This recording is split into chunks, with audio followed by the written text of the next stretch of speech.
to transition from your 9-to-5 job into entrepreneurship? The million-dollar question it is. So my next guest today is a recognized authority on entrepreneurship, leadership development, and the host of the business podcast, Smashing the Plateau. I love that name, by the way. He inspires and guides highly skilled professionals who yearn to impact the world with their knowledge and creativity by becoming successful entrepreneurs. Without further ado, I want to introduce David Schriner-Cahn to the show. How are you, my friend? I'm great, Henry. How you doing today? I'm doing awesome. Thank you for taking 30 minutes, 40 minutes out of your day today to share with my audience and share your expertise.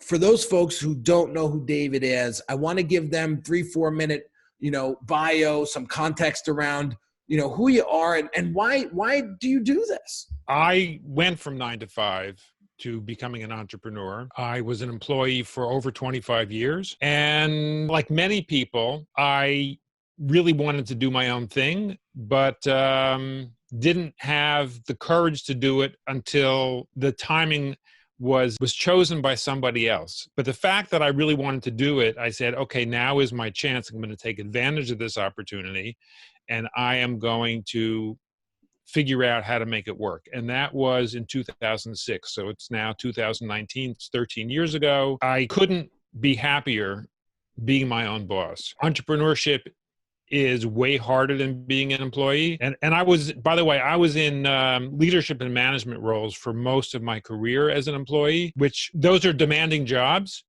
but still it's nothing like being your own boss. Being your own boss is hard. No question about it. Yeah. A lot of people think it's the glory days once you hit, oh, I'm going to be my own boss now. I can get up whenever I want and I can do whatever I want. And it's a fallacy. It's fake. It's false. It's not true. I was in corporate for 8 years right out of college myself. And I remember getting out and doing my own thing right around the same time you did. So I'm coming up on my 13th year in business as well. So congratulations to you as well, because we all know most businesses fail in 36 months or sooner. A lot sooner. I think it was like 90% don't make it to 12 months. Wow. So, there's some statistic. And then there's another statistic that I heard that the number of businesses that raise capital is infinitesimal, right? That like there's a lot of buzz in the business media about venture-backed businesses. That venture capital is like a tiny fraction of capital that's raised, period. Like most businesses are not worthy of raising venture money. And the reality is most businesses can't raise money, period. Yeah. So when you talk about businesses and entrepreneurs needing to bootstrap what they're doing, you got to think about yourself as needing to bootstrap what you're doing, because that's the reality. That's most businesses. Yeah. Until you get to a certain point, and then you can obviously reinvest. I mean, I'm a firm believer that the best investment you can make is back into yourself and back into your business. Now, what I want to get into today is, I like what you said before, where your fate was sort of determined by someone else, and that didn't sit well with you, if I heard you correctly. You always wanted to do your thing, but you didn't pull the trigger. And then finally, same thing kind of happened to me. I was getting squeezed out of my position at the hospital. They knew what I was up to. I knew what they were up to. It was like, who's going to pull the trigger first? Who's going to pull the trigger first? And one thing that I didn't realize is the hospital won't fire you because they don't pay unemployment. So you have to leave, or they just make your life absolutely miserable, right? Which they were doing. Half of the day I was filing papers for some director. And I was like, I didn't get my master's degree. I had my master's degree when I was young. I didn't get my master's degree to file this person's papers for half the day. Eventually I said, I'm out. Probably one of the scariest decisions I ever made in my life, and the best decision I ever made in my life. So I would love to hear from you. Like, What was your fear? My fear was that I wasn't going to be good enough. So self-doubt, that I wasn't going to be able to deliver high quality results to clients, that I wasn't going to be able to develop business, that people weren't going to hire me and my company, whatever we were selling. There were things I didn't know. And frankly, the longer I was in business, the more I realized I didn't know about running a business, which is kind of ironic considering the fact that most of my career, I was running other people's organizations. That's what I did for a living. And I'll tell you, Henry, it's very different running an organization that has dozens or hundreds of employees than starting your own single person business. Now, people would say that, how so? How could that be? My employment was in two categories. Initially, I have my degree is in engineering. I worked in corporate as an engineer for a few years till the first time I got fired, which is a whole other story. And that was like a total surprise. And it had nothing to do with performance. The company I worked for didn't have enough business. And I was like, a month after a great review and a big raise, I got fired. But anyway, so that was like the first piece of my career. Second piece was I worked in the nonprofit sector. You were also in a hospital, which was probably nonprofit. I was in smaller community-based organizations, and I found it personally a lot more rewarding to be part of something where I saw the direct result. I saw the direct impact that the kind of work that we did at. But even though the organizations weren't that huge, I didn't wear every single hat. So like, even though I knew a lot about fundraising wasn't my primary role. My primary role for most of the time was finance, operations, facilities, events. So I still wore a lot of hats, but I didn't wear every hat. So I wasn't the person who was primarily responsible for marketing and selling what the organizations delivered. I had more of a secondary role. And when you're the business owner, one of your biggest roles is marketing and selling. So I had to learn a lot about marketing. I had to learn about selling. I knew nothing about business networking.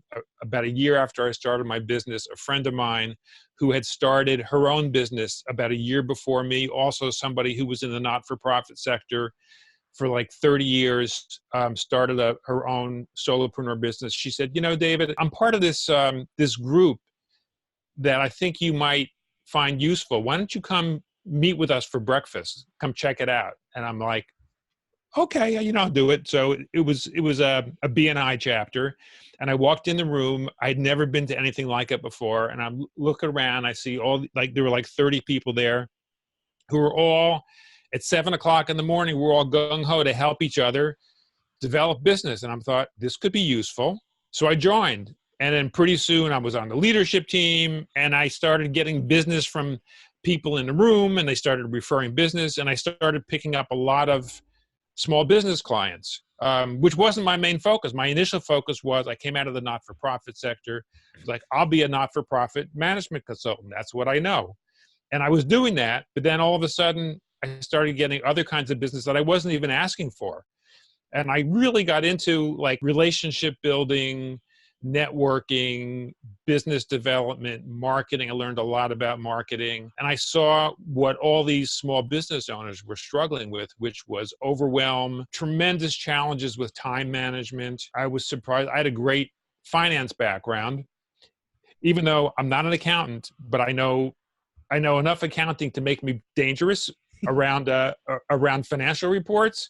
And can't tell you how many clients I've worked with don't look at their numbers. It's like, how do you know whether you're making money or not? I had one client who, after we met the first few times, didn't want to share this information initially, but once there was some trust developed, handed me, literally, we met in the parking lot of a diner, and she handed me 2 big boxes filled with unopened payroll reports and unopened bank statements. Several years worth. And I'm like, how do you know how your business is doing? And the answer was, well, I don't. And the reality was, this person they were making money. They were making much more money than they realized. So small business owners have a lot of challenges, huge challenges. And my business developed as a result of all of these activities that I was doing in ways that I hadn't really anticipated before that. Yeah. Well, I can tell you, you're spot on when you say, it's a lot more difficult now to run a business than it's to run an organization because again, you're wearing all the hats. And that's where I struggled myself. First 8 years, I muscled my way to mid six figures every year, but it was 20-hour days. I barely saw my girlfriend, my wife now, but my wife. And I didn't even have time to spend my money because I kept working. And then what happened was Fiverr came out, Hurricane Sandy came through, wiped two of my biggest clients out. And I was struggling hard because I was like, well, I got out of the nightlife scene because I'm older now and I don't go out as much. And that 90% of my business was in that vertical. So I was really stuck. And I did not know how to get out of that mess because I didn't change my lifestyle. I just kept it moving, and slowly but surely, it's like a trickle to the red. And Right. yeah. And then what happens is like, oh, now what? Right. Got some help, found a mentor, worked my way out, got myself back in a hole, worked my way out. But you're right. You got to know your numbers, because if you don't, you have nothing to measure, and what doesn't get measured doesn't get made. It's just, at the end of the day, that's how it goes. And like, I can promise you that I have QuickBooks Online open up 24/7 on my desktop, because I'm not overly obsessed with the numbers, but I know what I'm doing per day, per week, per month. And I know what I need to make, in order to do it and keep this business flowing. And so it's very, very important. So, let's talk about the transition. Okay. So I would love for you to share your experience, if you don't mind. You said before, I wasn't looking back. I was just going to go forward. Right. I have the same philosophy. It wasn't if this works, it's when this works. Right. Where did that come from? And was that developed, or was that something that you had naturally? It's just something I wanted to do. I wanted more control over my life. It was that simple. And I can also tell you about the transition in addition to my own story. Look, I've made it work for the last 13 years. Some years have been really good, some years not so good. That's how it works in a business. And like you, my business has been up and down. And when it's down, I look for where I can get help, because there are things that I know that I don't know. It's like when you're creating a plan, your plan is based on what you know that you know and what you know that you don't know. Because when you realize you don't know something, you go and you try to figure it out. The biggest problems come about when you don't know that you don't know something. It's like my first year in business, I didn't know that I didn't know about networking and relationship building until I happened to stumble into it. When I did, it was a game changer. Had I started networking from day one, I would have been on the road even faster, but I just didn't know that I didn't know it. So in addition to my own story, I've also, as you mentioned, I host a podcast. I've interviewed about 500 people on my podcast. Many of them have made the leap from corporate to entrepreneurship. And what I have heard over and over and over again, I've felt this myself, is there's tremendous fear at the beginning. I'm not going to get it right. Maybe I'm not good enough. All the people who are close to me and love me dearly tell me that I'm crazy. When I interviewed John Lee Dumas on my show, who's a very famous podcaster, one of the things he said was when he started his podcast, Entrepreneur on Fire, his close family and friends thought he was nuts and tried to talk him out of it. So yeah, people close to you will try to talk you out of it. They're the real fears. Am I going to actually be able to pay my bills? Even though there were downsides to working for somebody else, at least I was getting a paycheck. It was consistent revenue every single month. I knew exactly what was going to come in. So the financial planning is way easier when you get a paycheck, until it stops. So fear is huge. The second thing that I've heard from so many people is, especially when the trigger that causes them to become entrepreneurs is somebody else is making the decision. So they walk into the office thinking they're going to their desk, and instead of going to the desk like they've done for years, security escorts them to the door. What do I call myself day one when I don't go into the office? what's my identity? What do I put on my LinkedIn profile? I haven't figured out yet what I'm going to sell. I don't know who my target audience is.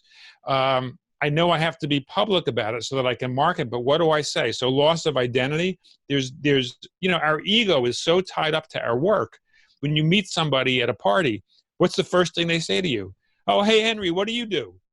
And it's like, if you don't know how to answer that and answer that in a way that gets somebody interested and excited, then not only have you blown an opportunity, but you're probably going to feel pretty crappy. So identity is a big thing. Yeah. So that initial part, the emotional baggage that's associated with the loss of your job is huge.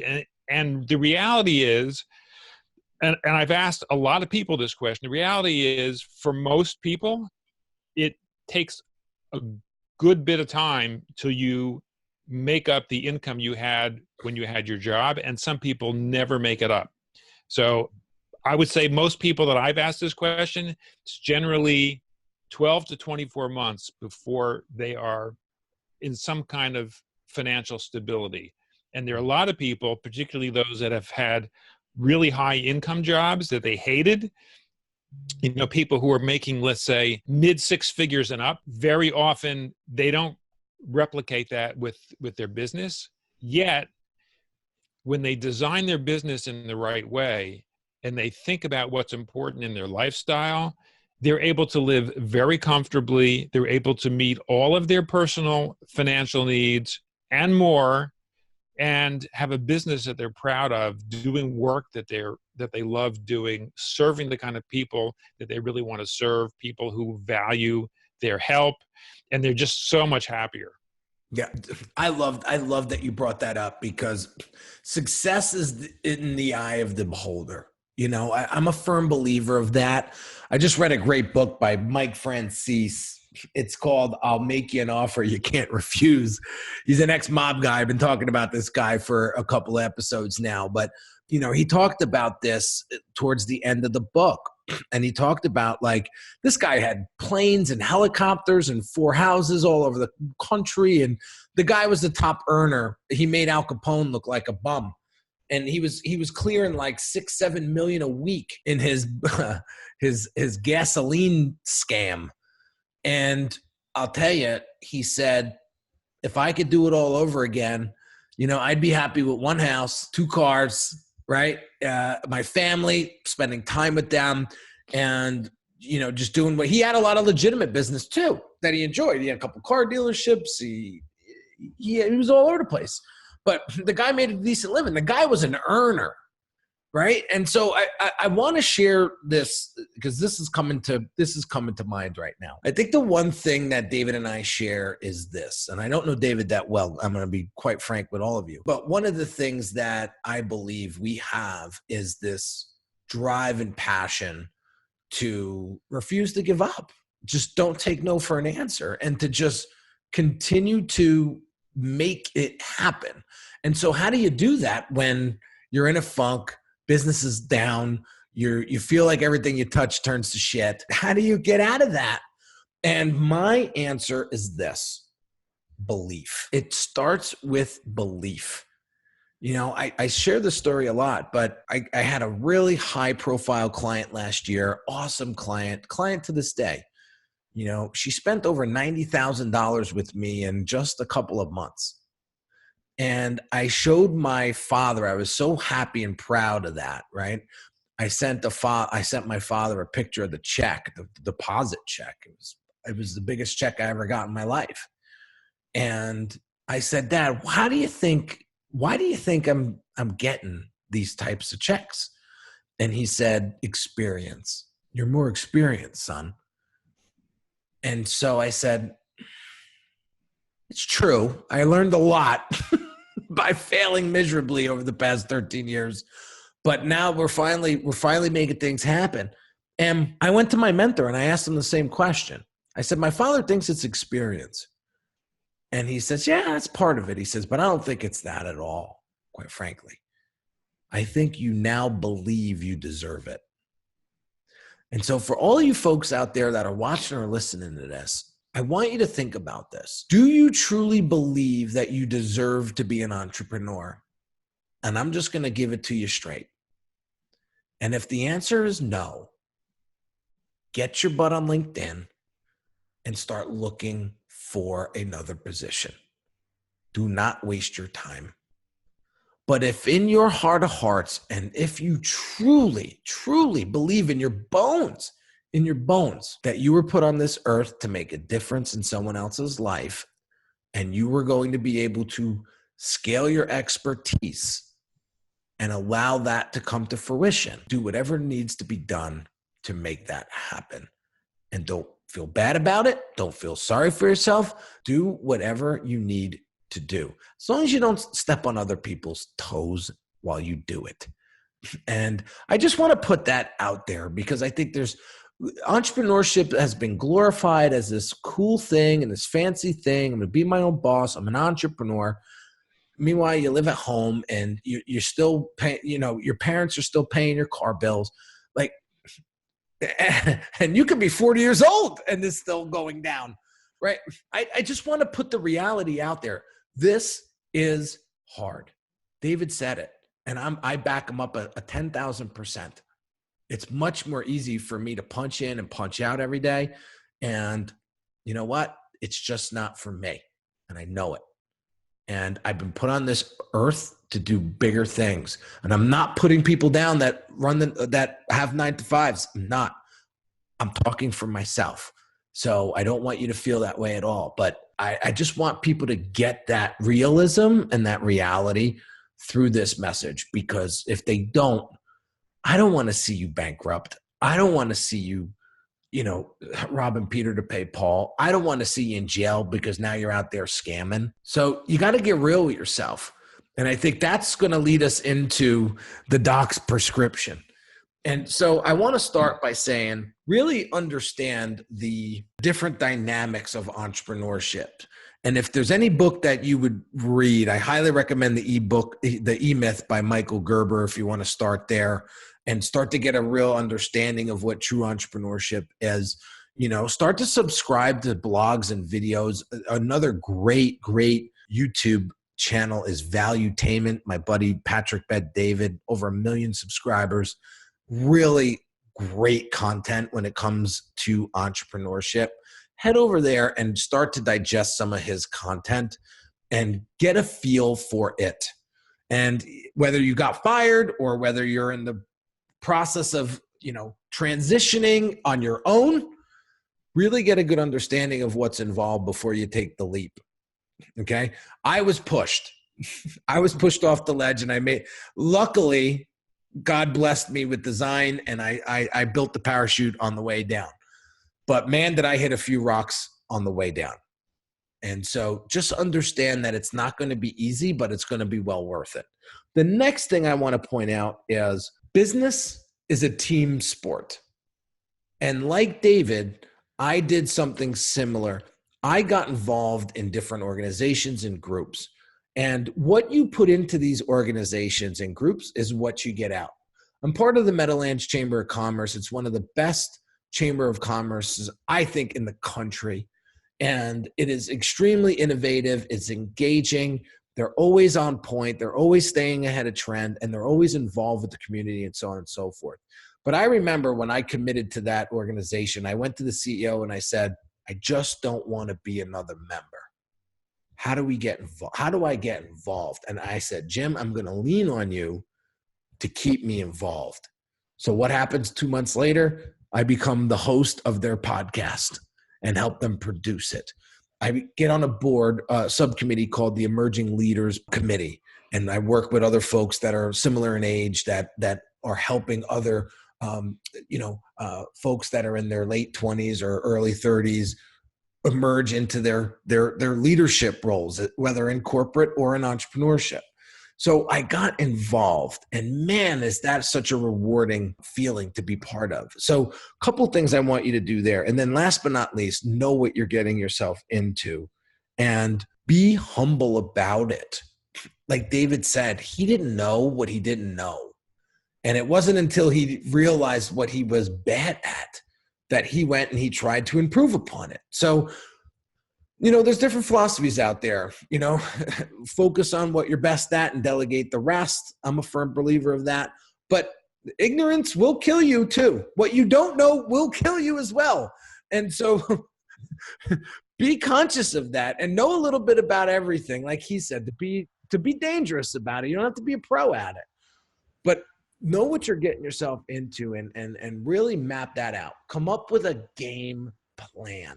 I remember when my brother-in-laws were contemplating college 4 years ago. Can't believe they're graduating already. It like happened in the blink of an eye. But one of my brother-in-laws said, I don't know if I want to go. And I remember what my father-in-law said. You have 2 weeks to develop your business plan before you make that decision. Or you can't make that decision, he said, unless I have a business plan in 2 weeks.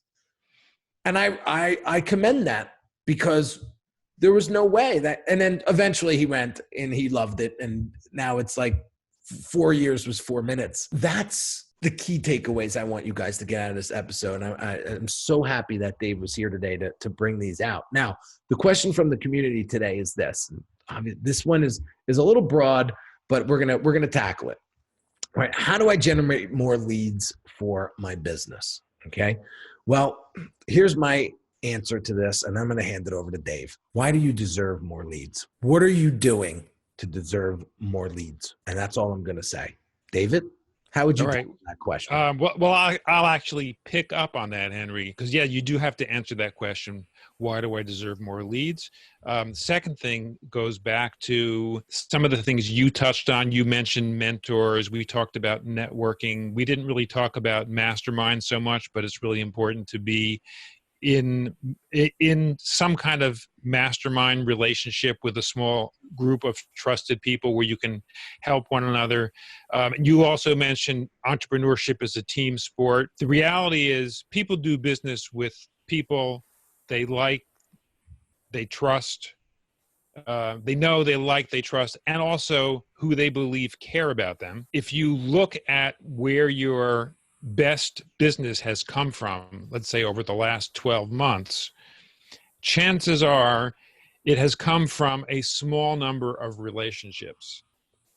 So if you want to generate more leads, what you need to do is, and this is where the metrics come in, look at your business, identify what is the best business, both in terms of what you love doing most, what you're most competent at doing, and what pays you the best for the amount of time you put in. So it's most profitable. And when you see those 3 data points telling you a story about who those best customers or clients are, look at the lead source for those clients, and particularly if there are individuals behind those lead sources, because some businesses that they'll get like organic search, but a lot of business comes from individual referrals. So look at who those referral sources are, and then make sure that you have a systematic structure in place so that you continue to build those relationships and you continue to nurture those relationships. So if you have 2 or 3 people who are feeding you most of your business, how often are you having lunch or breakfast or a drink or dinner with those people? How often are you hanging out socially with those people? And ask yourself, what am I doing for them? Because business relationships are a two-way street. You gotta have a giving mindset. You have to be prepared to give first before you get anything from anybody else. So work on those relationships and be metric driven and be systematic about it, and be real and honest in your relationship building. It's not about money. It's about you really care about these people and you want to help them, and they will help you. And the money is just a byproduct. I'm a firm believer of that. David, I love the way you put that. It was buttoned up beautifully. So for those folks that are listening and watching that want to learn more about what you do and how you help and serve your clients, where can we find you? You can go to smashingtheplateau.com, which is our website. We have a close to 500 podcast episodes up there. So a lot of great content that we've been developing over the last 5 years. If you want to get in touch with me, there is a button on there where you can schedule 30 minutes to speak with me. I'd be happy to have a conversation with you. If you have questions about how you can move forward in your own business, your own life. And there's a form on there where you can just contact me. Also, Henry, you and I first connected on LinkedIn. I spent a lot of time on LinkedIn. Look me up. I'd be happy to connect on LinkedIn. It's an easy way to exchange some quick communication. So yeah, I'd be happy to answer any questions any of you have about how you can smash your own plateau. Beautiful. I love that name, by the way. I wasn't kidding before. I absolutely love it. So there you have it, guys. Thank you again, David, for coming on the show. What a pleasure. Thank you, Henry. Thanks so much. Real quick before we wrap up, guys, a couple things. One is hit that subscribe button right now, whether you're on YouTube or iTunes. If you are enjoying this content and you find it valuable, if you're on iTunes and you want to write a quick little written review for me, I really appreciate it and thank you in advance for it. Last but not least, guys, if you haven't checked out the Brand Doctors Growth Club monthly coaching, open enrollment is still available. I only have a couple more spots left. If you're looking for some accountability, if you're looking to find out some of those things that you're unaware of, and help you get that clarity, help you get that focus, get around some like-minded entrepreneurs that want to help you genuinely grow as an entrepreneur, as a person. This is a great little intimate group that I've put together to help you build a profitable and reputable brand for yourself. So go check that out. I'll leave it in the show notes in the descriptions. And if you want to keep this conversation going, if you have questions and comments, YouTube, please drop it down below. And you know how responsive I am. I will get back to you as soon as possible and get you the resources you need to help you get what you need. So have an amazing day, guys, and I'll catch you on the next one. Take care.